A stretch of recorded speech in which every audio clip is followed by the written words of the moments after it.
Good evening. Current electricity की numerical series की आज चौथी वीडियो है और इसे आगे बढ़ाएंगे। देखते हैं इसमें नए नए क्वेश्चन कैसे तरह के आते हैं। ठीक है, तो इसमें पहला क्वेश्चन आप लिखिए। आपका क्वेश्चन है कि what is the change in the resistance of eureka. Eureka एक अलॉय होता है, तो यूरेका वायर है हम पे, उसके हमको एक वायर दे रखी है और उसमें हमें बताना है कि उसके रेजिस्टेंस में कितना चेंज आएगा। कब? जब व्हेन इट्स रेडियस, जब उसका रेडियस को हम हाफ कर दें, ठीक है, एंड लेंथ को हम 1/4 कर दें, तो देखते हैं क्या चेंज आता है। ठीक है, 1/4 ऑफ द ओरिजिनल वैल्यू। ठीक है, आपसे क्वेश्चन बोल रहा है कि हम पे एक यूरेका की वायर है, अगर हम उसका रेडियस आधा कर दें और लेंथ 1/4 कर दें तो उसके रेजिस्टेंस में कितना चेंज आएगा। ऑब्वियसली आपको ओरिजिनल रेजिस्टेंस के टर्म में लिखना पड़ेगा। तो एक काम करते हैं, मान लेते हैं कि केस 1 हमारा इनिशियल या ओरिजिनल ऐसा है कि जो हमारा रेजिस्टेंस होने वाला है वो होने वाला है R = ρl/a, ये होने वाला है। ठीक है, एंड देन इसके बाद अब हमने क्या करा, मॉडिफिकेशन करें।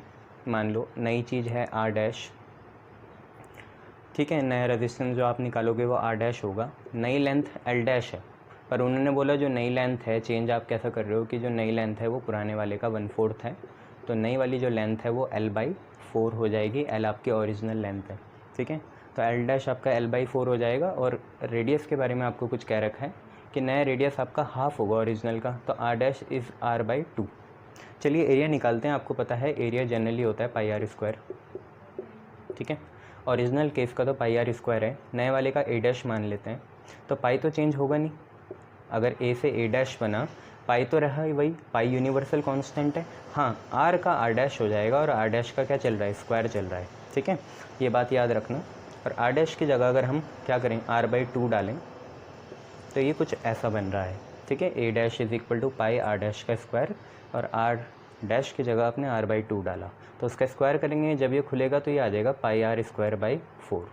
ठीक है, अब आप ध्यान से देख सकते हैं एक चीज़, क्योंकि πr² आपका a है, तो इस πr² को a लिखूँगा, अपॉन में तो 4 चलेगा ही, क्योंकि ये πr²/4 था, बस मैंने πr² को a लिख दिया, तो A' आपका a/4 आया। तो अगर मैं आपसे पूछूं नया रेजिस्टेंस क्या होगा, तो आपने बोलना था R' होता ρl'/a'। ठीक है, R = ρl/a, तो रो ऐसे रहा, रो भी एक गिवन यूरेका वायर के लिए फिक्स होगा। L'/a' हुआ, इसे खोलेंगे, यहाँ R' चल रहा है, L' आपका कितना हो गया, L/4 हो गया, L/4 हो गया, L' की जगह L/4 आया। A' आपका कितना है, a/4 है, तो A' नीचे है ना, तो a ऐसे और 4 ऐसे। ठीक है, R' = रो ये रहा, L' आ गया आपका L/4 और A' आपका a/4 आ गया। यहाँ से 4 से 4 कैंसिल हुआ, ρl/a बचा, ρl/a ओरिजिनल रेजिस्टेंस था, तो R' R के ही बराबर आ गया। ठीक है, R' आपका कितने के बराबर आ गया, R के ही बराबर आ गया। मतलब न्यू रेजिस्टेंस और ओरिजिनल रेजिस्टेंस बराबर आए, तो कोई चेंज इफेक्टिवली हुआ नहीं, कोई चेंज यहाँ पे इफेक्टिवली हुआ नहीं। क्वेश्चन ये कहना चाह रहा था आपको। ठीक है, शाबाश। चलिए नेक्स्ट क्वेश्चन देखते हैं। नेक्स्ट क्वेश्चन आपसे क्या कहना चाह रहा है वो भी देखते हैं।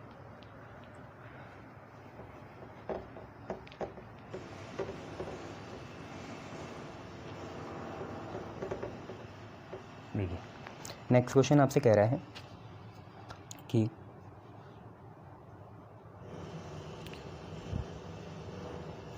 what is the effect of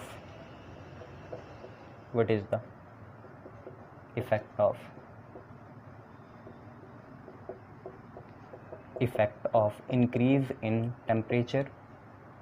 ठीक है, टेम्परेचर को बढ़ा देंगे, उसका क्या प्रभाव पड़ेगा ऑन दी कोलिजन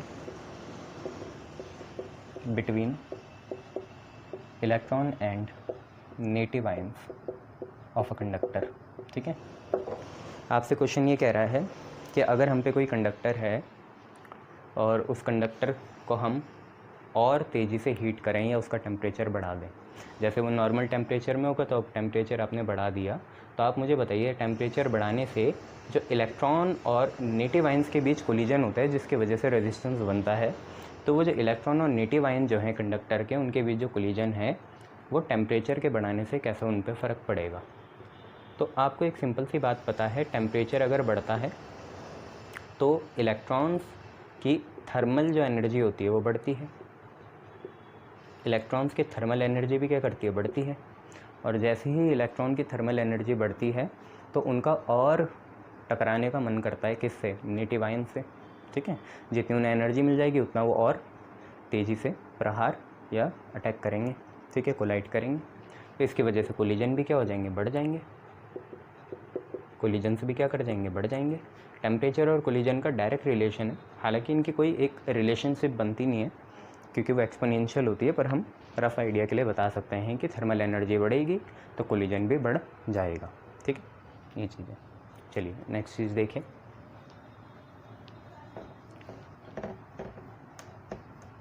देखिए नेक्स्ट चीज़ आप पे क्या है, तीसरा आपसे कहना चाह रहा है कि what is the ratio of initial and final resistance, what is the ratio of initial and final resistances. Ratio निकालनी हमें इनिशियल और फाइनल रेजिस्टेंसेस की when a wire is stretched to double its original length। Double कर दिया जी, ठीक है। तो आपको फैक्टर याद रखना पड़ता है, बस हो जाता है फिर ये ना। एज्यूमिंग डेंसिटी कांस्टेंट है, स्ट्रेच भी करोगे वही डेंसिटी रहेगी और रेजिस्टिविटी भी वही रहेगी। मैंने आपको क्या बोलता, बस फैक्टर देख लो, फैक्टर क्या है, डबल है, एन की वैल्यू 2 है। और आपने ये पढ़ा था, हमने डिड्यूस भी करा था कि आर डैश हो जाता है जब भी स्ट्रेच हो, ठीक है, याद रखना स्ट्रेच हो, ठीक है। जब भी स्ट्रेच हो तो होगा क्या, आर डैश हो जाएगा N square into R. Simple सी बात थी कि एन स्क्वायर इंटू आर हो जाता है। फैक्टर हम पे 2 है, 2 का स्क्वायर 4 होगा तो 4r आ जाएगा। टाइम बचाना है बच्चों, डिराइव हमने कराई है ये, ठीक है, फैक्टर से मल्टीप्लाई कर देते हैं। और अगर आपको ऐसे भी नहीं करना तो आप ऐसे देख लो, वैसे तो मैंने आपको बता दिया। मान लो आप खुद देखो कि आपकी अब लंबाई दुगनी हो गई, तो पहले इतनी थी अब ये बढ़ गई, बढ़ेगी तो देखो इसकी जो एरिया है, आयतन है या जो चौड़ाई है वो भी तो उतनी फैक्टर से रिड्यूस हो जाएगी। अगर लेंथ इसकी किसी फैक्टर से, लेटर से n फैक्टर से इंक्रीज़ हुई, डबल हो गई, ट्रिपल हो गई, वो फैक्टर हैं, तो एरिया उतने ही फैक्टर से रिड्यूस भी हो जाएगा। तो मैं आपको यही बता रहा था कि अगर लेंथ दुगनी हो गई तो एरिया हो जाएगा आधा, एरिया हो जाएगा आधा। और अगर यहाँ से अगर हम नया वो निकालें, आर डैश होता है rho L dash by A dash, तो आप ध्यान से देखें, रो एल डैश की जगह तो आपने 2l डाला और ए डैश की जगह आपने a बाई 2 डाला, ठीक है। एल डैश की जगह 2l, ए डैश की जगह a बाई 2, 2 ऊपर गया, 2 2 जा बना 4, बचा क्या, rho L by A. Rho L by A आपका ओरिजिनल रेजिस्टेंस होता है तो इसे हम 4r लिख सकते हैं, तो आएगा वही, ठीक है। अब लेंथ अगर आधी हो जाती तो एरिया डबल हो जाता, यही होता ना, एरिया आधा हो जाता तो लेंथ डबल हो जाती, एक बढ़ेगा फैक्टर तो दूसरा घट जाएगा, है ना, ये चीज़ है। चलिए बहुत बढ़िया, नेक्स्ट क्वेश्चन देखते हैं। देखिए नेक्स्ट क्वेश्चन आप पे क्या है,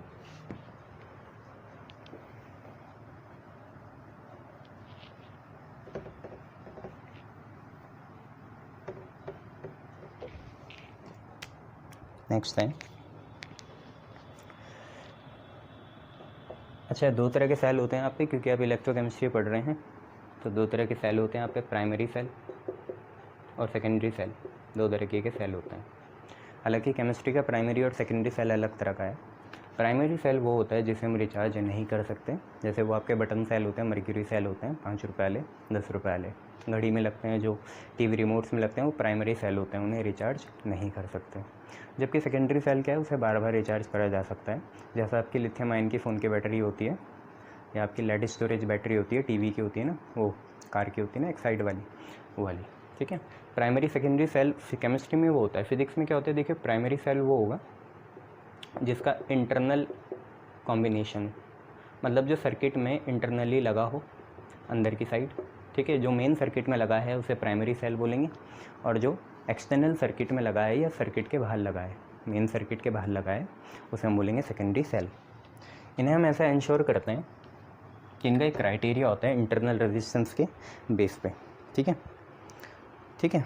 इंटरनल रेजिस्टेंस के बेस पे क्या होता है वो आप लोग नोट लिख लो कि R internal resistance, R internal समझ जाना ना, आर क्या है, रेजिस्टेंस है ना, तो internal resistance of secondary is smaller than primary, ये याद रखना। इंटरनल रेजिस्टेंस सेकेंडरी का कम होता है प्राइमरी से, ठीक है, ये चीज़ आप याद रखना। अब देखिए आपके क्वेश्चन क्या है, एक प्राइमरी सेल है, एक प्राइमरी सेल है और एक सेकेंडरी सेल है जिनका ईएमएफ सेम है, हैव सेम ईएमएफ या ऑफ सेम ईएमएफ, ठीक है। From which cell we can draw मतलब निकालना, यूटिलाइज करना मैक्सिमम करंट, ये आपके क्वेश्चन है, वो फैक्ट था, ठीक है, नोट लिखा हुआ है। आपसे क्वेश्चन बोल रहा है कि एक प्राइमरी सेल है और सेकेंडरी सेल है, दोनों का ईएमएफ सेम है, तो हम किसको यूज़ करें ताकि हमें मैक्सिमम करंट मिले किसी सर्किट से। तो आपको एक बात पता होनी चाहिए, सर्किट का हमने फार्मूला देखा था, देखो करंट होता है EMF upon I is equal to V by R, resistance I होता है ईएमएफ अपॉन रेजिस्टेंस। ईएमएफ को हम ई लेते हैं, वैसे तो वी लेना चाहिए पर मिसनोमर चल रहा है तो चले रहने दो, और आर नीचे टोटल रखते हैं, टोटल में आर तो होता है एक्सटर्नल और स्मॉल आर होता है इंटरनल, यही बात है ना, कि कैपिटल आर तो होता है एक्सटर्नल लोड रेजिस्टेंस जैसे टीवी फ्रिज, और स्मॉल आर होता है सेल का ही इंटरनल रेजिस्टेंस, याद आया, सेल को ऐसे लिखते थे ना, ई कॉमा आर। तो देखिए ई तो सेम रहेगा, सेम ईएमएफ है, आर एक्सटर्नल तो आप खुद ही देखो टीवी है, टीवी सेकेंडरी सेल के लिए भी वही होगा, प्राइमरी के लिए भी वही होगा, तो ये तो एक्सटर्नल है, इसमें भी छेड़खानी नहीं करनी, हमें बस ये पता चला कि आई सोलली डिपेंड करेगा, टोटली डिपेंड करेगा इंटरनल रेजिस्टेंस में, ठीक है, क्योंकि आर एक्सटर्नल देखो आपके ऊपर है, आप टीवी दोनों के लिए एक ही ऑब्जर्वेशन, मतलब दोनों ऑब्जर्वेशन के लिए एक ही रेजिस्टेंस का लेना, या जो भी आप लोड रेजिस्टेंस ले रहे हो 10 वोल्ट 20 वोल्ट का, वो दोनों ऑब्जर्वेशन के लिए सेम रखना। और किसी भी ऑब्जर्वेशन की नींव यही होती है कि उसके आप जितनी भी बार टैली करो फिजिकल कांस्टेंट चेंज नहीं होने चाहिए, जैसे आर है, तो आई जो है आपका वो इंटरनल रेजिस्टेंस के इन्वर्स आ गया, इतना आप लोगों को पता चल गया।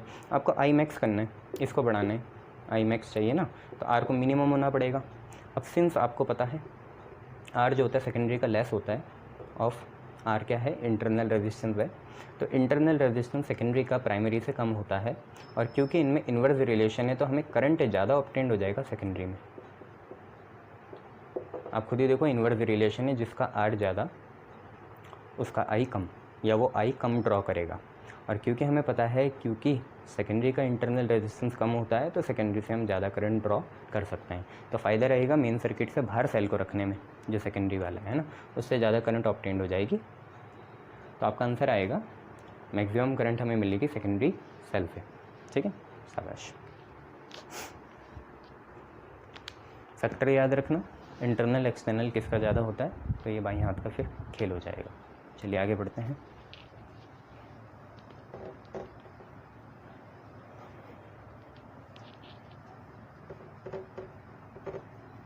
देखिए आपका क्वेश्चन है, देखिए क्वेश्चन है, एक ट्रिवियल बेस है, कार की बैटरी जो होती है वो 12 वोल्ट की होती है, ठीक है, कार की बैटरी 12 वोल्ट की होती है ना, बैटरी आप समझते हो ऐसे ऐसे ऐसे ऐसे है ना, प्लस माइनस, तो एक कार की बैटरी 12 वोल्ट की है, can we use 12 cells each of EMF 1 volt in parallel in series मान लो, चलो जो भी आपको मानना है, in series instead of it, क्या हम इसकी जगह 12 सेल नहीं ले सकते? ये क्वेश्चन है। समझ में आया क्वेश्चन क्या कहना चाह रहा है कि जो आपकी एक्साइड वाली बैटरी आती है, लेड स्टोरेज बैटरी, वो जनरली 12 वोल्ट की है, तो क्यों ना इस 12 वोल्ट की जगह हम 12 सेल ले लें और हर सेल का ईएमएफ कितना है 1 वोल्ट, और उन्हें सीरीज़ में लगा दें। तो आपको पता है सीरीज़ में करंट सेम होते हैं, वोल्टेज तो ऐड करनी पड़ती है। तो 1 से आई 1 वोल्ट, 2 से आई 2 वोल्ट, 3 से मिला के 3 वोल्ट आई, 5 को मिला के 5 वोल्ट आ गई, ऐसे 10 को मिला के 10 वोल्ट आ जाएगी टोटल, और 12 को मिला के 12 वोल्ट आ जाएगी आपके टोटल। देखो इसमें इकोनॉमिकली बहुत फ़ायदा है। कार की बैटरी 5,000 रुपये से स्टार्ट होती है, जबकि ये एक सेल आपको 10 रुपये में पड़ जाएगा, तो कुल मिला के 120 रुपये में आपका काम हो जाएगा। तो आप क्या करना चाहेंगे? तो इसमें एक फ़िज़िकल लिमिटेशंस आती है क्या, कि जब हम इस चीज़ को कॉम्बिनेशन को यूटिलाइज़ करते हैं, किसको, 12 सेल जो 1 वोल्ट के हैं ईच, उनको अगर हम सीरीज़ में लगा दें तो हमें ईएमएफ तो ऑब्टेन उतना ही हो जाएगा, कितना, 12 वोल्ट, क्योंकि 12 इंटू 1 करोगे या 1 + 1 + 1 अप टू कहाँ तक, 12 तक करोगे तो यही आ जाएगा। बट इसके वजह से इंटरनल रेजिस्टेंस बहुत ज़्यादा हाई हो जाएगा, जो हमारा इंटरनल रेजिस्टेंस है वो बहुत ज़्यादा हाई हो जाएगा। आप खुद सोचो, सीरीज़ में लगा रहे हो तो आर इंटरनल कितना हो गया इफेक्टिवली, कि अगर एक का आर हो और सारे आइडेंटिकल हैं तो 12 आर हो जाएगा ओहम में, और ये बहुत हाई है, जिसके वजह से करंट की जो सप्लाई होगी बहुत कम हो जाएगी। तो आपको लिमिटेशंस पता आ गया कि हम एक अलोन 12 वोल्ट की बैटरी की जगह 12 इंडिविजुअल सेल्स यूज़ नहीं कर सकते। हालांकि दोनों ने वोल्टेज एक जितनी देनी है, वोल्टेज तो नहीं, ईएमएफ दोनों का एक जितना है, पर वोल्टेज जो ऑब्टेंड होगी टर्मिनल वो अलग होगी। यहाँ पे 11-10 मिल सकती है, यहाँ पे बहुत ही कम मिलेगी, 6-7 वोल्ट मिल जाएगी, क्योंकि इसका इंटरनल रेजिस्टेंस बहुत हाई है। इसका कम ही होगा, ठीक है, हम ये मान के चलेंगे, और होता भी कम है प्रैक्टिकली। तो आप लोग इसमें थ्योरी लिख देना कि due to very large internal resistance in case of combinations of 12 cell each of EMF 1 volt, therefore we get the output lesser as compared to the single battery। ठीक है, output both in terms of voltage as well as in terms of current, दोनों के terms में। ठीक है, ये चीज़ आप लोग लिख लेना। ठीक है, चलिए आगे बढ़ते हैं।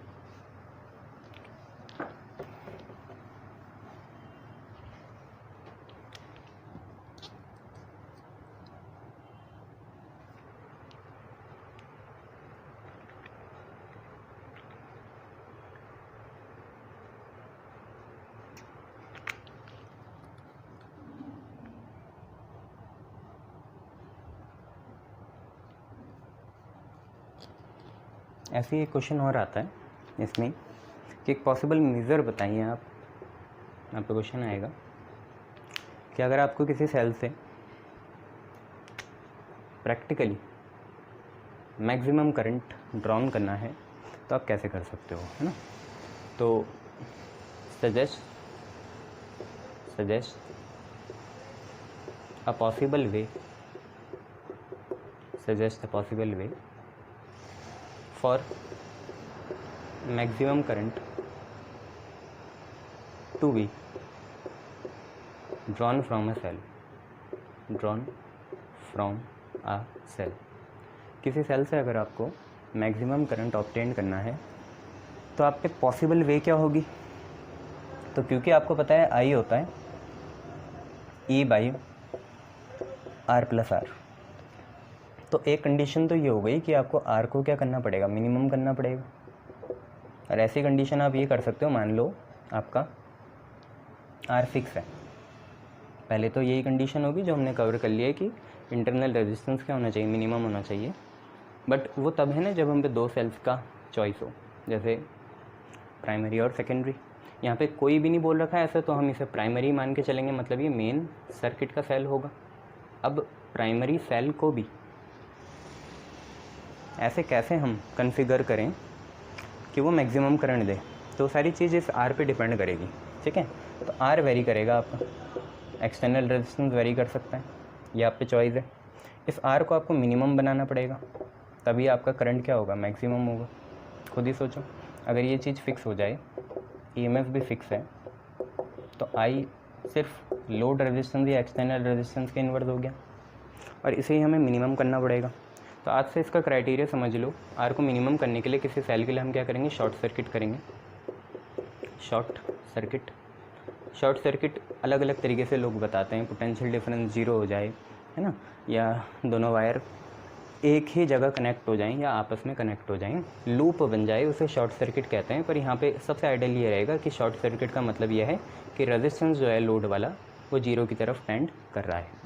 नेचर की वजह से तो नहीं करेगा, पर कॉम्बिनेशन की वजह से वो 0 की तरफ टेंड कर जाएगा। ठीक है, तो शॉर्ट सर्किट कंडीशन आपको करनी पड़ेगी, ये इसका आंसर होगा। पॉसिबल वे है शॉर्ट सर्किट आप करो तो आपका रेजिस्टेंस नेचुरली तो नहीं पर कन्फिगर वाइज या कॉम्बिनेशन वाइज क्या हो जाएगा, टेंड्स टू 0 हो जाएगा। ठीक है, ये चीज़ें आपको याद रखनी है। चलिए नेक्स्ट क्वेश्चन करते हैं। अच्छा, इसमें एक और चीज़ आपसे ये पूछ सकते हैं कि व्हीटस्टोन ब्रिज सबसे सेंसिटिव कब होगा। सबसे सेंसिटिव मतलब क्या है कि जो व्हीटस्टोन ब्रिज में हमारा मेन एम होता है अननोन रेजिस्टेंस को फाइंड करने का। मान लो वो रेजिस्टेंस जो अननोन है बहुत ही कम वैल्यू का है, 1 ओहम है, 0.2 ओहम है, इसको सेंसिटिविटी बोलेंगे तब जब ये इनको भी मेज़र कर ले, ये छोटे से छोटे अननोन रेजिस्टेंस को भी ये मेज़र कर ले, तो इसे हम सेंसिटिविटी बोलेंगे। तो आप लोग नोट डाल के लिखिए,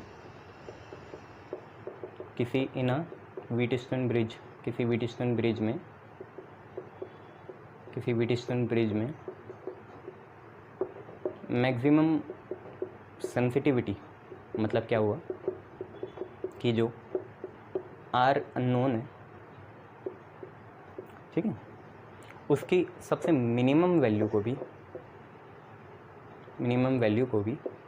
भी मेज़र कर सकें।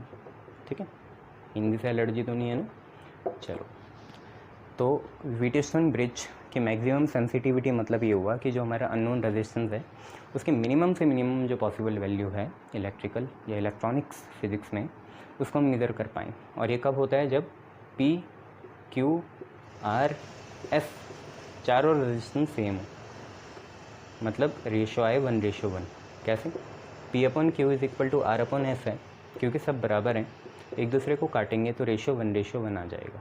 हाँ, इसका मतलब ये नहीं कि 100% एफिशिएंसी हो जाएगी, 1 मतलब हमेशा ये नहीं होता। ठीक है, ये समझ लेना, या आप ऐसे समझ लेना कि R1, R2, R3, R4 चारों चीज़ें क्या हो जाएँ, सेम हो जाएँ। R1, R2, R3, R4 चारों चीज़ें क्या हो जाए, सेम हो जाए, तब भी ऐसे ही चलेगा, जिसमें हम ऐसे पुट कर सकते हैं R1/R2, R3/R4।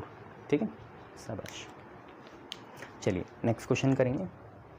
ये तो आपका नोट था, कुछ चीज़ें थ्योरी में नहीं मिलती तो यहाँ नोट कर लिया करो।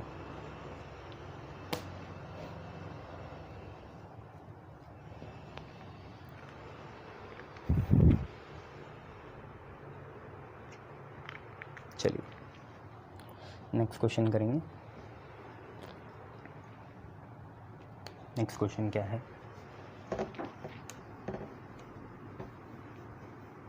देखिए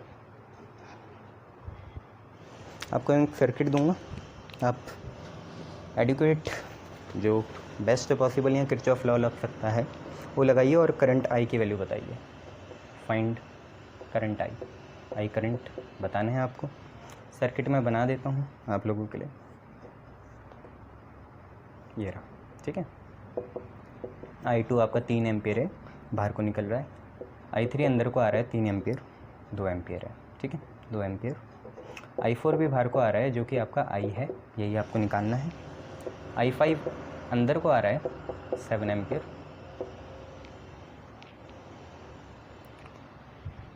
अच्छा, ये नहीं है बच्चों, बस इतना है।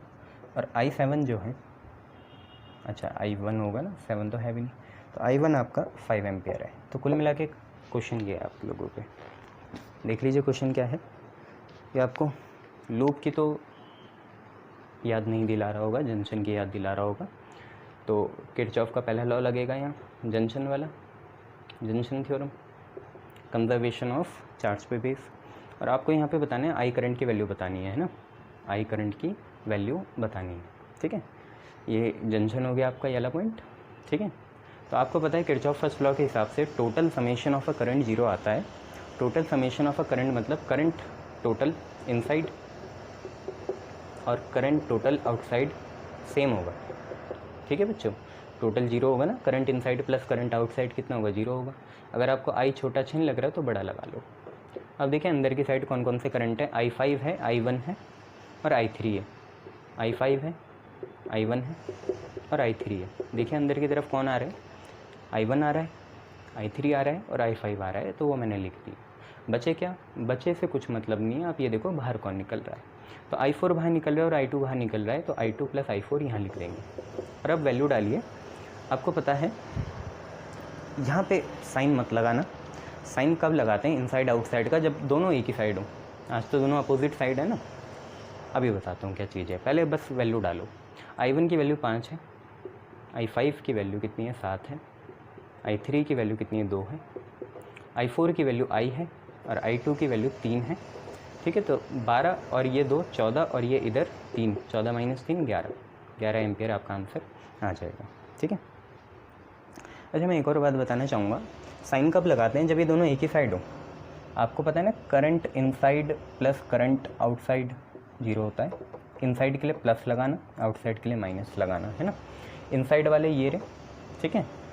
और मैं इनकी वैल्यूज़ लिखने से पहले इनको ही लिख देता हूँ। तो I5, I1 और I3 ये तीनों प्लस में आएंगे और आउटसाइड माइनस में आएंगे। तो आउटसाइड कौन है, I2 और I4, तो माइनस का I2 और माइनस का I4। आउटसाइड वालों के लिए 0 लगा लेना। ठीक है, ये आ जाएगा। अच्छा ये I2 I4 उधर जाएंगे तो वही कंडीशन बन जाएगी। तो खुश रहो, ऐसे ही करना है इन्हें। ठीक है, शाबाश। चलिए एक और चीज़ देखिए।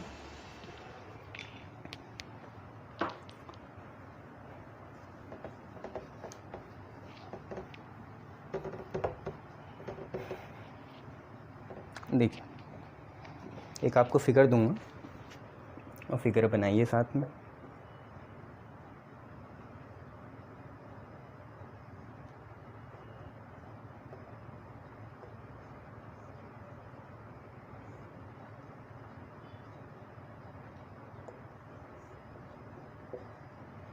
Plus minus cell E.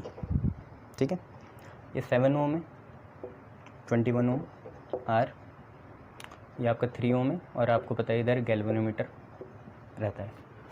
ठीक है, अब क्वेश्चन ऐसे स्टार्ट हुआ कि if G shows no deflection, अगर जी में कोई डिफ्लेक्शन ना आए तो फाइंड आर। आर आपको निकालना है।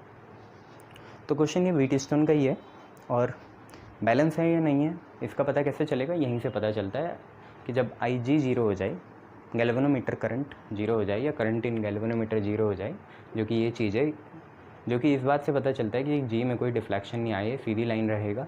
उससे ही पता चलता है कि गैल्वेनोमीटर करंट कितना है, 0 है, डिफ्लेक्ट होगा। या ऐसे रहता है ना, ऐसे ऐसे जाए तो इसमें करंट एग्जिस्ट करेगा, पर ऐसा है नहीं। तो अभी हम मानेंगे कि ब्रिज हमारा क्या है, बैलेंस है। ब्रिज क्या है, बैलेंस है। और आदत ऐसी डालो, गैल्वेनोमीटर ऐसे रहता है तो 3/7 R/21। ठीक है, 3/7 R/21 गैल्वेनोमीटर है। जैसे भी है, चाहे ऐसे रहे चाहे ऐसे रहे ना, पहले ऐसे सीख लो। गैल्वेनोमीटर अगर ऐसे हो तो इसके साइड जो इधर हैं उनको अपॉन और इसके साइड जो इधर हैं उनको अपॉन। अब ये ऐसे भी हो जाए तो ऐसे जो हैं ऐसे ऐसे, अगर ये जी ऐसे में कनेक्ट होता ना, ऐसे में, अब अगर ये ऐसे में कनेक्ट होता तो जो सेम साइड है उनको अपॉन और जो सेम साइड है उनको अपॉन। ठीक है, ये चीज़ें अभी तो ऐसे कनेक्ट है। ठीक है, समझे। चलो आगे बढ़ते हैं। ब्रिज बैलेंस है तो जी के सेम साइड ये हैं तो 3/7 लिखा और जी के उस साइड है R/21/7 3 जा 21 और 3 3 जा 9। तो आर की वैल्यू आपकी 9 ओहम आ गई। ठीक है, आर की वैल्यू आपकी 9 ओहम आ गई। क्लियर, शाबाश। चलिए आगे बढ़ेंगे।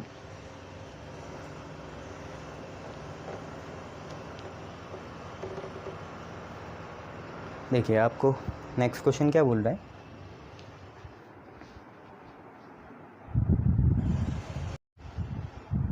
चलिए दूसरा क्वेश्चन देखिए। आपका क्वेश्चन बोल रहा है कि दो हम पे बल्ब्स हैं, दो बल्ब्स की रेटिंग कैसी है, एक 100 वाट कॉमा जो उसकी यूटिलाइज वोल्टेज है वो 200 वोल्ट है और दूसरा है 60 वाट कॉमा 200 वोल्ट। इनको हमने 200 वोल्ट की बैटरी के अक्रॉस लगाया, एक बार सीरीज़ में और एक बार पैरेलल में। तो आपको बोथ केसेस में कितनी पावर ऑब्टेन्ड होगी वो निकालना है। साथ में आपको ये बताना है कौन ब्राइटेस्ट ग्लो करेगा। अब आपको यहाँ कैसे पता चलेगा कि ब्राइटेस्ट ग्लो करेगा, अगर हम यही पहले करें तो इसमें एक सिंपल सी बात ये देखनी पड़ेगी, क्योंकि हम पे दोनों केसेस हैं, कॉम्बिनेशन के सीरीज़ भी हैं और पैरेलल भी हैं। तो यहाँ पे दोनों ही नहीं होंगे, क्योंकि सीरीज़ में कोई ज़्यादा ग्लो करेगा, पैरेलल में कोई ग्लो करेगा, है ना। दोनों अलग अलग केस होंगे। तो जनरली यहाँ पे हम रफ़ आइडिया लगाएंगे, जनरल, ऐसे नहीं देखेंगे कि कॉम्बिनेशन से, ठीक है, क्योंकि यहाँ कॉम्बिनेशन दोनों तरह के हैं और दोनों केसेस में अलग अलग ज़्यादा ग्लो करेंगे। एक केस में 60 वाट कर सकता है और एक केस में 100 वाट ग्लो कर सकता है। तो यहाँ पे सिंपली ये देखेंगे कि जिसकी पावर ज़्यादा वो ग्लो ज़्यादा करेगा। तो power is directly proportional to glow, क्योंकि यहाँ पे धर्म संकट आ गया, सीरीज़ पैरेलल में अलग अलग होगा। तो जनरली हम ये देखेंगे कि power is directly proportional to glow, ठीक है। तो पावर किसकी ज़्यादा, 100 वाट की है, तो 100 वाट ज़्यादा ग्लो करेगा। 100 वाट की जो ब्राइटनेस होगी वो मैक्सिमम होगी, ग्लो ज़्यादा करेगा। जनरल केस है ये। अब ज़रा क्वेश्चन में आ जाओ, तो मैं आपको एक चीज़ बताना चाहता हूँ। यहाँ 200 है, यहाँ 200 है, यहाँ 200 है, तो हम ऐसे मान सकते हैं कि जो हम अप्लाइड वोल्टेज है वो सेम है।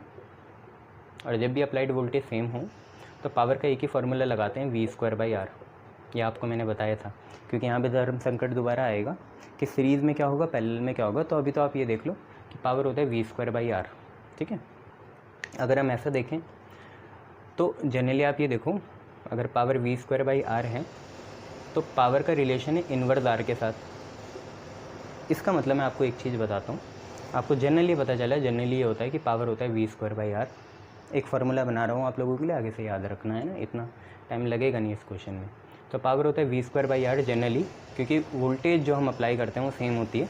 तो यहाँ से हमें पता चला अगर वोल्टेज 200 वोल्ट है तो पावर होगा इन्वर्सली प्रोपोर्शनल टू R। अब देखो आप खुद ही समझो, अगर हमें R सीरीज़ दे रखा तो पावर सीरीज़ ऐसे होगा, और R पैरेलल दे रखा तो पावर इन पैरेलल ऐसे होगी। मतलब सिंपल सी बात मैं आपको ये बताना चाह रहा था कि जो फार्मूला रेजिस्टेंस का सीरीज़ में है ना, जो फार्मूला रेजिस्टेंस का सीरीज़ में है वो यहाँ लगेगा पैरेलल में, क्योंकि इन्वर्स रिलेशन है ना। और जो फार्मूला रेजिस्टेंस का पैरेलल में है वो कहाँ लगेगा, सीरीज़ में लगेगा। हालांकि इसे सीधा बता देते हैं, आप लोगों को याद करना है, ठीक है। तो याद रख लोगे, पावर इन सीरीज़ वो होगा, पावर इन सीरीज़ का ऐसा दिखने वाला फार्मूला होगा जो रेजिस्टेंस का पैरेलल में होता है, ठीक है। और रेजिस्टेंस पावर इन पैरेलल का फार्मूला होगा जो रेजिस्टेंस का सीरीज़ में होता है। तो इतनी सी बात थी। तो अब देखो ज़रा पावर के फार्मूले क्या बनते हैं। तो देखो 1 पावर इन सीरीज़ बोला था ना, पावर का सीरीज़ में वाला फार्मूला होगा जो रेजिस्टेंस का पैरेलल में होता है, ठीक है। तो 1 power in series 1 power of first bulb और 1 पावर ऑफ सेकंड बल्ब। आपको भी पता है जब इसका रेसिप्रोकल करते हैं पावर इन सीरीज़ का, ठीक है, तो होगा क्या, P1 P2 ऊपर आ जाएगा और P1 प्लस P2 कहाँ आ जाएगा, नीचे आ जाएगा। यही तो रहता है, रेसिप्रोकल करो एलसीएम लेके, ठीक है, यही आएगा। तो पावर इन सीरीज़ निकाल लेते हैं। पहली पावर 100 है, दूसरी 60 है, तो 100 × 60 और नीचे 100 + 60 हो जाएगा 160। इससे कटेगा 2 3 × 6 2 8 × 16 और 100/8 मतलब 50/4 मतलब 25/2, ठीक है। तो 25/2 आएगा और यहाँ 3 आएगा, तो 25 3 × 75/2 मतलब ये लगभग 37.5 वाट आएगा, ठीक है। 37.5 वाट आ रहा होगा आपका ये। अब अगर आप पावर इन पैरेलल निकालना चाहें तो वो होगा जो रेजिस्टेंस इन सीरीज़ होता है, क्योंकि इनमें इन्वर्स रिलेशन होगा जनरल कॉज में, क्योंकि V अप्लाइड सेम है। तो पावर इन पैरेलल होगा P1 + P2। P1 है 100, P2 है 60, तो 160 वाट आ जाएगा। और आपको कॉम्बिनेशन में नहीं पूछा कि कौन ब्राइट होगा, कॉम्बिनेशन आपको पूछा जनरली कि कौन सा बल्ब ज़्यादा ग्लो करेगा। तो यहाँ जनरल कॉज के लिए power is directly proportional to glow लगा देंगे, ठीक है। ये याद रखना कि पावर का सीरीज़ में वो फार्मूला होगा जो रेजिस्टेंस का पैरेलल में है, उसके जैसा दिखेगा। तो ऐसा दिखा, और पैरेलल में ऐसा है जो रेजिस्टेंस में सीरीज़ में होता है, ठीक है। शाबाश।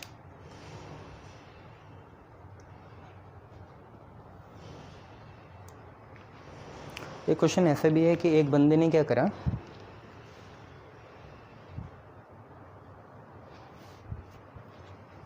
कि जो आपका व्हीट स्टोन होता है ना, तो एक स्टूडेंट था, उसने बाय मिस्टेक व्हीट स्टोन जो आपका बैलेंस मतलब व्हीट स्टोन जो आपका अरेंजमेंट है उसमें उसने क्या करा, व्हीट स्टोन ब्रिज अरेंजमेंट में जहाँ गैल्वेनोमीटर लगता है वहाँ की लगा दी और जहाँ की लगती है वहाँ उसने गैल्वेनोमीटर लगा दिया। तो देखिए आप खुद ही बताइए, जो आपका डेटा होगा, जो आपको वैल्यूज़ ऑब्टेन्ड होगी उसमें कोई फ़र्क आएगा नहीं। ये हम नोट्स में पहले ही कवर कर चुके हैं कि there is no change, balance condition वहीं आएगी चाहे आप पोजीशन गैल्वेनोमीटर और की क्या कर दो, इंटरचेंज कर दो। चलिए फिर नेक्स्ट क्वेश्चन देखते हैं। अच्छा एक क्वेश्चन है, what is the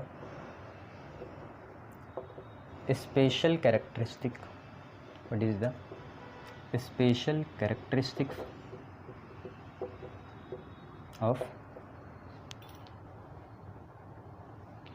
heating wire and fuse wire और हीटिंग वायर की स्पेशल कैरेक्टरिस्टिक्स क्या हैं, ये आपको निकालना है। तो ऑब्वियसली देखो, चाहे फ्यूज़ वायर हो चाहे हीटिंग वायर हो, दोनों को कुछ ऐसे रखना है, ऐसा हमें जो इनकी डिवाइस ऑपरेटर्स बनाएंगे उनको कुछ ऐसे रखना है कि ये ज़्यादा से ज़्यादा रेजिस्टेंस को झेल पाएँ। दूसरी बात, ज़्यादा से ज़्यादा रेजिस्टेंस को अगर झेल पाएंगे तो इनका रेजिस्टेंस अपने आप ही बहुत ज़्यादा होना चाहिए, जो इनकी टॉलरेंस लिमिट है वो बहुत ज़्यादा होनी चाहिए।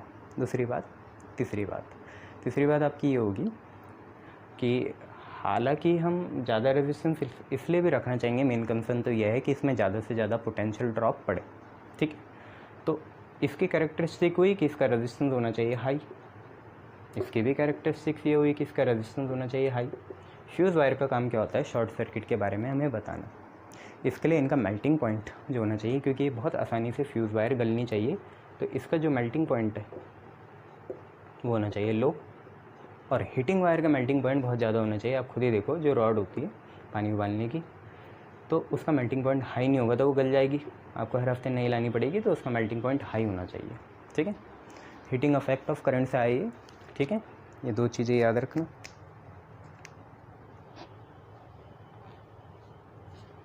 चलो नेक्स्ट क्वेश्चन है, नेक्स्ट क्वेश्चन आप पे है, a 25 watt and 100 watt bulb connected in parallel। मैं पहले भी कवर कर चुका हूँ, आज थोड़ा दोबारा बता रहा हूँ। कनेक्टेड इन पैरेलल, और सबसे ज़्यादा कौन ब्राइट होगा या ग्लो करेगा, ये आप चीज़ निकालना चाहेंगे। मैक्सिमम कौन ग्लो करेगा या ब्राइट होगा, ठीक है। 25 वाट का बल्ब है, 100 वाट का बल्ब है, दोनों को पैरेलल लगाया तो कौन ज़्यादा ग्लो करेगा। तो आप खुद ही देखिए, यहाँ पे पावर V²/R होती है और पैरेलल में V क्या होता है, सेम होता है। तो power is inversely proportional to R भी लगाएंगे तो आपको अंदाज़ा हो जाएगा, खुद ही सोचो, हो जाएगा। अब आप खुद देखो, क्योंकि पावर इनवर्सली प्रोपोर्शनल R है, इसकी पावर 100 वाट है, इसकी 25 है। 100 वाला कम रेजिस्टेंस का होगा, 25 वाला ज़्यादा रेजिस्टेंस का होगा, क्योंकि इनका कैसा रिलेशन है, इनवर्स रिलेशन है, ठीक है। तो सिंस रेजिस्टेंस ऑफ 25 वाट, जितनी ज़्यादा पावर उतना कम रेजिस्टेंस, ज़्यादा पावर किस पे, 100 पे, उसका रेजिस्टेंस कम होगा, इसका मतलब 25 का ज़्यादा होगा। तो resistance of 25 watt bulb is greater than resistance of कौन सा, 100 वाट बल्ब। और आपको पता है कि जितना रेजिस्टेंस ज़्यादा होगा उतना ग्लो कम करेगा, क्योंकि उतनी करंट की सप्लाई क्या हो जाएगी, ब्लॉक हो जाएगी, ठीक है। करंट की सप्लाई ब्लॉक कब होती है, जब रेजिस्टेंस क्या हो ज़्यादा हो, ठीक है। तो ग्लो यहाँ आ जाएगा ऊपर, क्योंकि जितना ज़्यादा रेजिस्टेंस उतना कम ग्लो। और आपको पता चल गया रेजिस्टेंस कम किसका है, 100 वाट का है, तो यही ज़्यादा क्या करेगा, ग्लो करेगा, क्योंकि जितना ज़्यादा रेजिस्टेंस उतना कम ग्लो। और जितना कम रेजिस्टेंस, ये तो कम ही है ना, ज़्यादा कौन सा है, 25 वाट वाला है, 100 वाट वाला कम रेजिस्टेंस है, तो वो ग्लो क्या करेगा, ज़्यादा करेगा। ये आपका आंसर हो जाएगा, ठीक है। आगे बढ़ते हैं।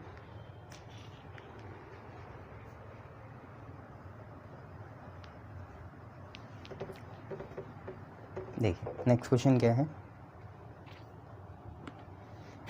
नेक्स्ट क्वेश्चन है आप पे, the applied potential difference PD across given resistance, the applied potential difference across given resistance is changed या altered so that heat produced per second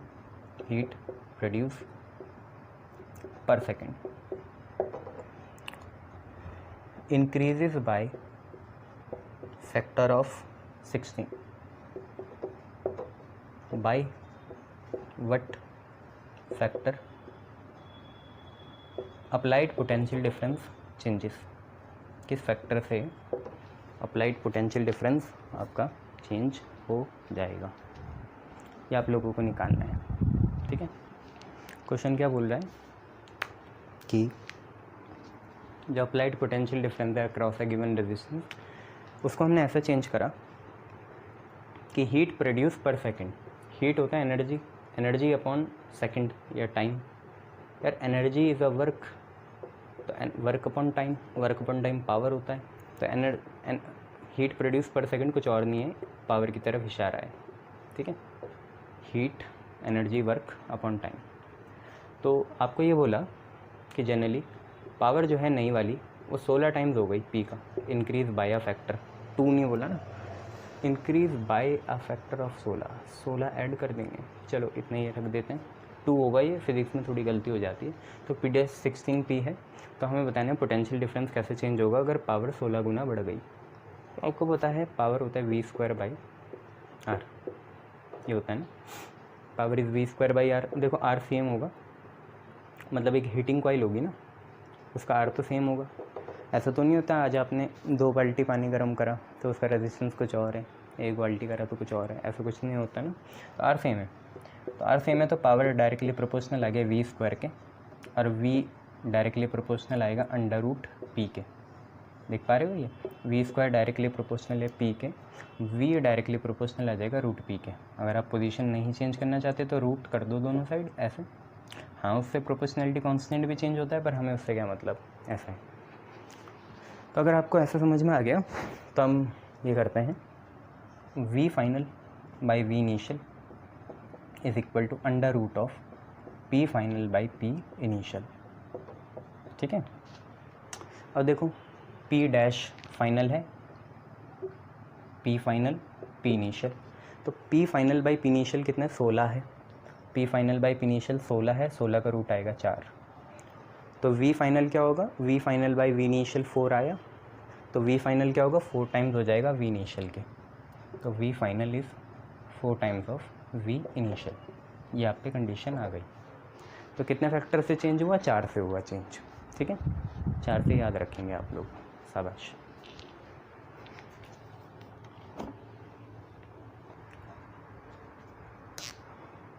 समझा पाया मैं आपको, समझ में आया क्या चीज़ थी ये?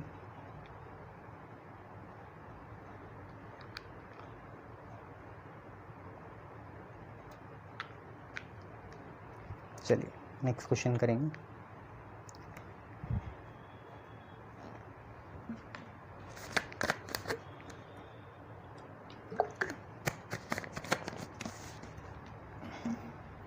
देखिए नेक्स्ट क्वेश्चन,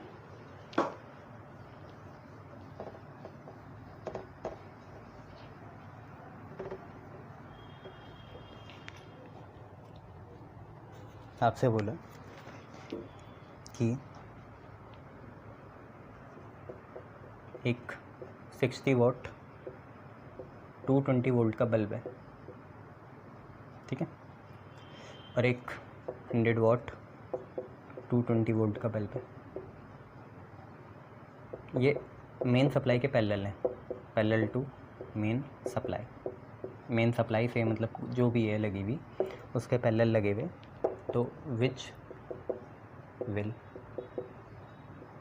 ड्रॉ मोर करंट, इनमें से ज़्यादा करंट कौन ड्रॉ करेगा, आपके क्वेश्चन ये है। ठीक है, अब बात करंट की आ गई।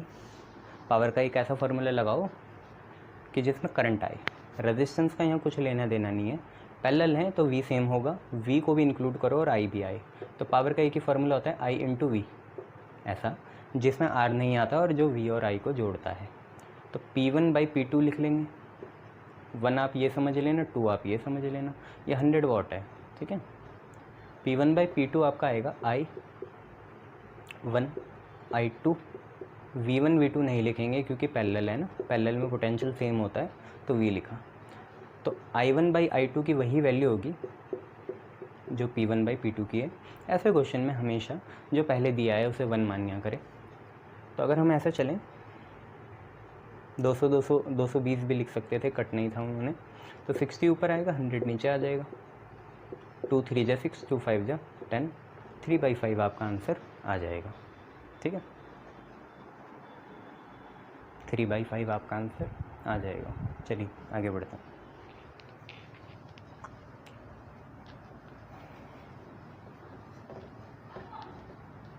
देखिए नेक्स्ट क्वेश्चन क्या है,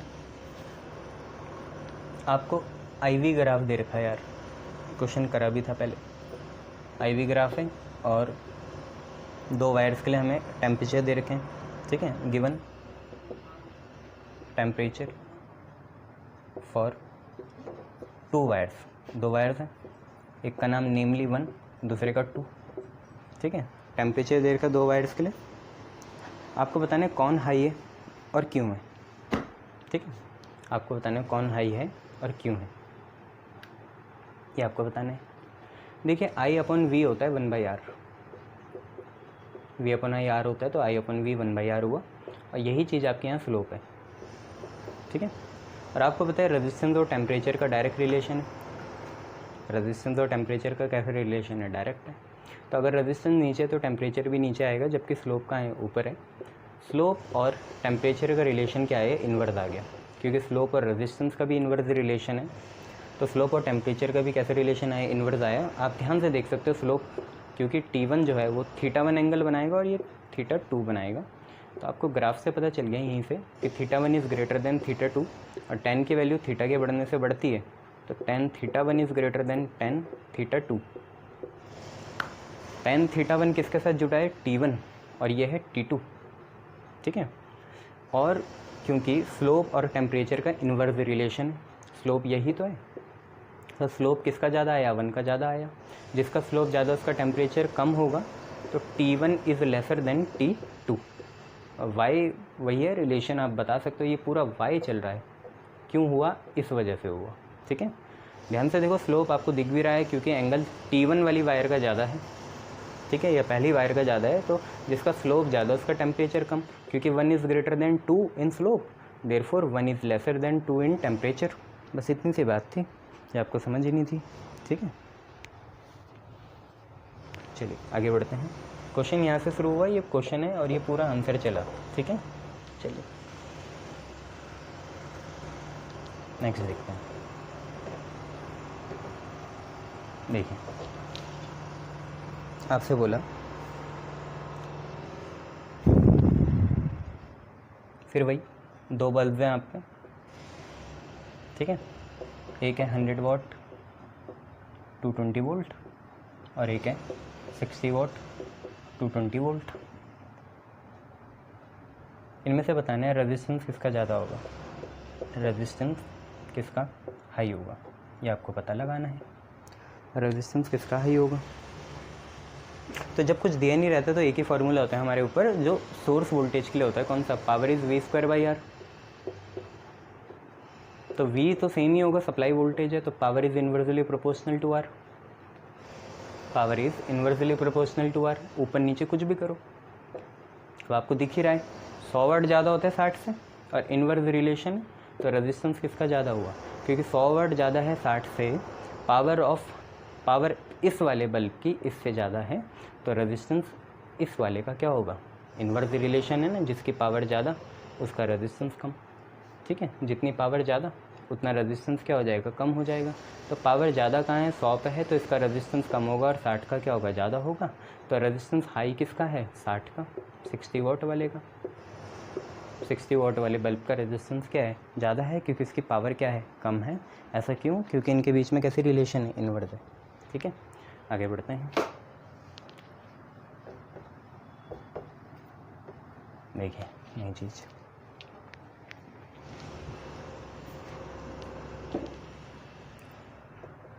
2 bulbs, electrical bulbs, thermal bulbs भी होते हैं, ठीक है, तो हम इलेक्ट्रिकल की बात कर रहे हैं।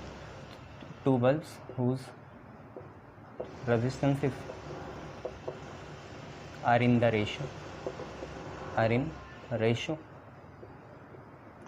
1:2 are connected in parallel to a source voltage, connected in parallel।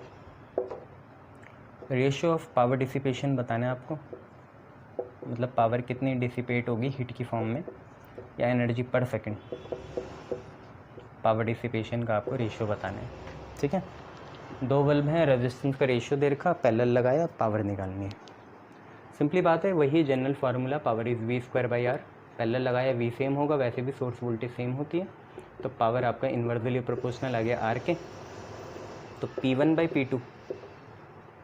P1/P2 आपका होगा R2/R1, क्योंकि इन्वर्स रिलेशन है, यहाँ 1 ऊपर तो यहाँ 1 नीचे। अब रेजिस्टेंस का रेशियो देखो, R1:R2 दे रखा 2 बल्ब का, पहला बल्ब दूसरा बल्ब कितना है 1/2 है, तो R1/R2 1/2 है, तो R2/R1 हो जाएगा 2:1, यही आपका पावर का रेशियो आ जाएगा, क्योंकि इन्वर्स रिलेशन था, सिर्फ वैल्यूज़ बदलनी थी, ऊपर नीचे करनी थी, तो आप पे ये आ जाएगा, ठीक है, 2:1।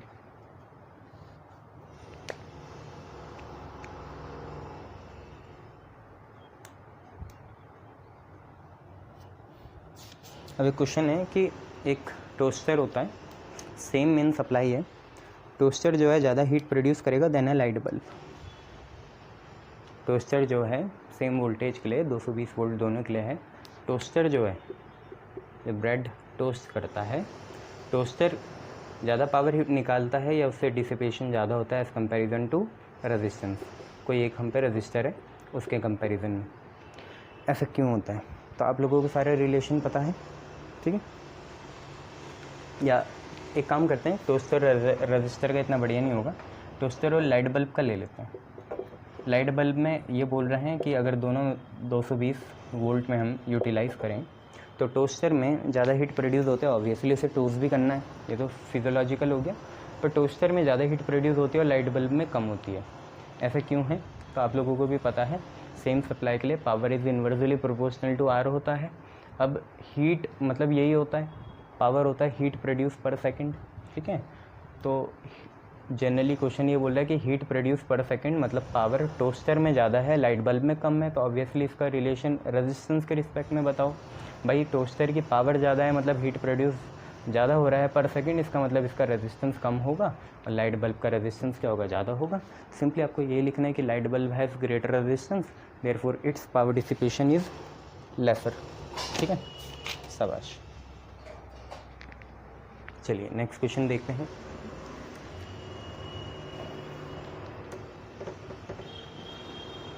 नेक्स्ट क्वेश्चन देखिए क्या है। देखिए नेक्स्ट क्वेश्चन आप लोगों पे क्या है कि दो हीटिंग कॉइल्स हैं,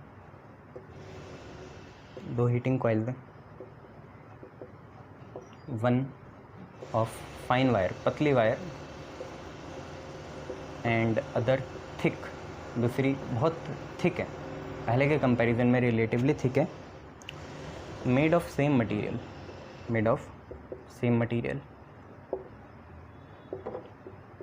एंड सेम लेंथ, लंबाई सेम, एक की चौड़ाई ज़्यादा है, मटेरियल भी सेम, लेंथ सेम है, मटेरियल सेम है, रेजिस्टिविटी सेम होगी, लंबाई सेम होगी, थिकनेस किसी की कम है ज़्यादा है। इनको हमने कनेक्ट करा इलेक्ट्रिसिटी से, is connected to a supply, कोई भी सप्लाई हो DC AC, इलेक्ट्रिसिटी से कनेक्ट करा, which one will produce more heat, इनमें से ज़्यादा हीट कौन प्रोड्यूस करेगा। यह राइटिंग इतनी साफ़ नहीं है इसलिए बोलते जा रहा हूँ, समझ जाओ, ठीक है। हो सकता है कि आपको ये राइटिंग समझ में ना आए, पर बोल भी रहा हूँ तो देखते रहो, फ्लो के साथ चलो। तो क्या है, दो हीटिंग कॉइल है, एक पतली वायर की है, एक मोटी वायर की है, मटेरियल सेम है, लेंथ सेम है, रो और एल जो है सेम है, रो और एल दोनों सेम हुए। इसको हमने सप्लाई से कनेक्ट करा, हमें बताना है पावर किस में ज़्यादा होगी। तो देखते हैं यहाँ रेजिस्टेंस मेनली किस पे डिपेंड करेगा, है ना, क्योंकि पावर का एक ही जनरल फार्मूला होता है, पावर इज़ V²/R, और V सेम होगा तो रिलेशन हमारी बनेगी power is inversely proportional to R। 1/1 लगा रहे हैं, 220 वोल्ट ही लेंगे। ये वो चीज़ होती है जो मिली नहीं, मतलब जो यूज़ नहीं करी, ये वो होती है जो हम दे रहे हैं बाहर से, मतलब जो कनेक्ट कर रहे हैं, यूटिलाइज़ इतनी नहीं करेगा ये। तो आप ये देखो, अगर रो और एल सेम हो जाए तो रेजिस्टेंस इन्वर्सली प्रोपोर्शनल हो जाएगा एरिया के, ये तो चीज़ है, रेजिस्टेंस इन्वर्सली प्रोपोर्शनल हो जाएगा एरिया के, क्योंकि R रो L/A होता है, रो सेम है, L सेम है, तो A के इन्वर्स आ गया, तो रेजिस्टेंस इन्वर्सली प्रोपोर्शनल हो गया एरिया के। और रेजिस्टेंस खुद भी इन्वर्सली प्रोपोर्शनल होता है पावर के, देखो R is inversely proportional to power, तो रेजिस्टेंस एरिया के भी इन्वर्स है और पावर के भी इन्वर्स है, ये है। तो पावर और एरिया कैसे हुए, दोनों नीचे नीचे हैं, तो पावर और एरिया कैसे हुए, डायरेक्ट हुए। एरिया थिक का ज़्यादा होगा तो उसमें पावर कंजप्शन भी क्या होगा, ज़्यादा होगा, बस इतना ही क्वेश्चन है। थिक का एरिया ऑब्वियसली ज़्यादा हो गई तो जनरल फिजियोलॉजिकल बात है, तो एरिया थिक वायर का ज़्यादा होगा तो उसमें पावर कंजप्शन या डिसिपेशन भी क्या होगा, ज़्यादा होगा। ये लिख लेना बना के थ्योरी से, ठीक है, गुड।